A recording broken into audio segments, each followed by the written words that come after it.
Hi friends, welcome back to Kamakshi tailoring class. నా పేరు yes జ్యోతి. నేను ఈరోజు డిజైనర్ బ్లౌజ్ చూపిస్తున్నాను ఫ్రెండ్స్. హైట్ వచ్చేసి 15 ఇంచెస్, విడ్త్ వచ్చేసి 9+2, షోల్డర్ వచ్చేసి 5.5, ఆర్మ్ పొడవు వచ్చేసి 6.5. ఈ విధంగా మధ్యలో టక్ ఇవ్వాలి. మెయిన్ క్లాత్ కూడా కట్ చేసి రెడీగా పెట్టుకోవాలి. ముందుగా లైనింగ్ కుట్టి రెడీగా పెట్టుకోవాలి. నేను క్యాన్వాస్ తీసుకున్నాను ఫ్రెండ్స్, డబల్ ఫోల్డ్ చేశాను. హైట్ వచ్చేసి 15 ఇంచెస్ తీసుకున్నాను, విడ్త్ వచ్చేసి 5 ఇంచెస్, నెక్ విడ్త్ వచ్చేసి 2.5, నెక్ పొడవు వచ్చేసి 10 ఇంచెస్, కింద కూడా 2.5 తీసుకొని ఈ విధంగా బాక్స్ లాగా మార్కింగ్ చేయాలి.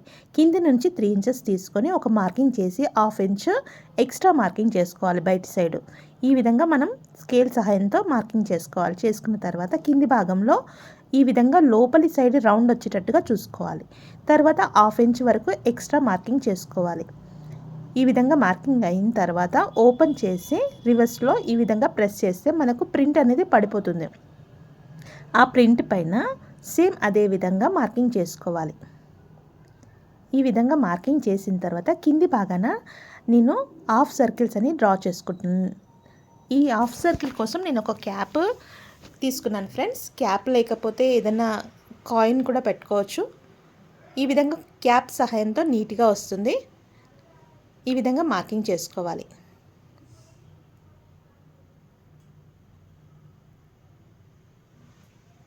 చేసిన తర్వాత డిజైన్ ఏ విధంగా ఉందో అదే విధంగా సర్కిల్, హాఫ్ సర్కిల్ ఈ విధంగా కట్ చేసుకోవాలి. ఫ్రెండ్స్, ఈ వీడియో నచ్చినట్టయితే లైక్ చేయండి, షేర్ చేయండి. ఇంకొన్ని ఇంట్రెస్టింగ్ వీడియోల కోసం తప్పకుండా సబ్స్క్రైబ్ చేయండి ఫ్రెండ్స్. ఇప్పటి వరకు సబ్స్క్రైబ్ చేయని వాళ్ళు తప్పకుండా సబ్స్క్రైబ్ చేయండి. నేను పంపించిన ప్రతి వీడియో మీకు నోటిఫికేషన్ రూపంలో వస్తుంది. ఈ విధంగా కట్ చేసి కార్నర్స్కి కూడా నేను రౌండ్ షేప్లో కట్ చేస్తున్నాను. తర్వాత క్లాత్ పైన ఇలా పెట్టేసి ఒకసారి ఐరన్ చేస్తే స్టిక్ అయిపోతుంది ఫ్రెండ్స్. నేను మెయిన్ క్లాత్, లైనింగ్ క్లాత్ కుట్టేసి ఫ్లీట్స్ పెట్టేసి నడుము పట్టి కుట్టి రెడీగా పెట్టాను ఫ్రెండ్స్.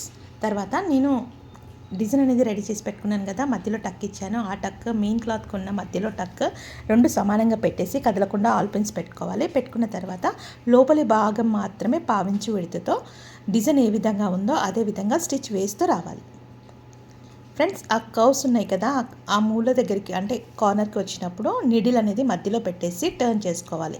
అలా చేయడం వల్ల మనకు ఆ కార్నర్స్ అనేది వీ షేప్లో వస్తుంది. చూడడానికి మంచి లుక్ వస్తుంది. ఈ విధంగా రౌండ్గా నీట్గా సెట్ చేస్తూ ఫ్రెండ్స్ డిజైన్ కుట్టేటప్పుడు చాలా నెమ్మదిగా కుట్టాలి. ఫాస్ట్గా కుడితే షేప్ అవుట్ అవుతుంది. ఇదే విధంగా కొద్దిగా సెట్ చేస్తూ డిజైన్ అనేది రౌండ్ షేప్లో స్టిచ్ వేస్తూ రావాలి. ఈ విధంగా వేసిన తర్వాత కార్నర్లో వీ షేప్లో రావాలి. ఈ విధంగా వచ్చిన తర్వాత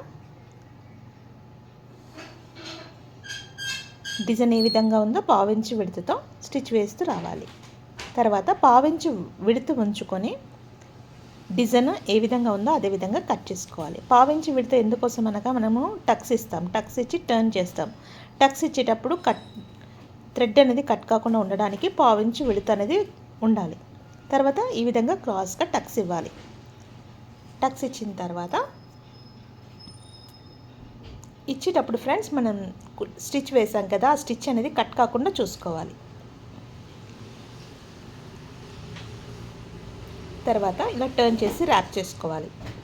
ర్యాప్ చేసి నెమ్మదిగా ఈ విధంగా రౌండ్ షేప్లో వచ్చేటట్టుగా ఇట్లా హెల్ప్ తీసుకొని రౌండ్ షేప్లో వచ్చేటట్టుగా చూసుకొని డిజైన్ అనేది ర్యాప్ చేసి రెడీగా పెట్టుకోవాలి. ఒకసారి ఐరన్ చేయాలి ఫ్రెండ్స్, నీట్గా ఉంటుంది.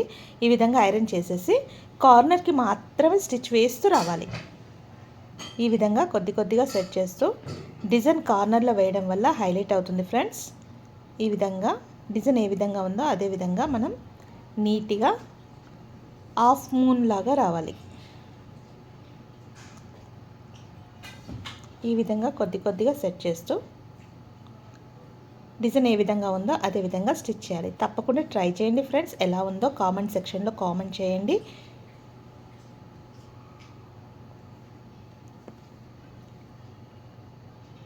ఈ విధంగా కొద్దిగా డిజైన్ పూర్తిగా కార్నర్కి స్టిచ్ వేస్తూ రావాలి.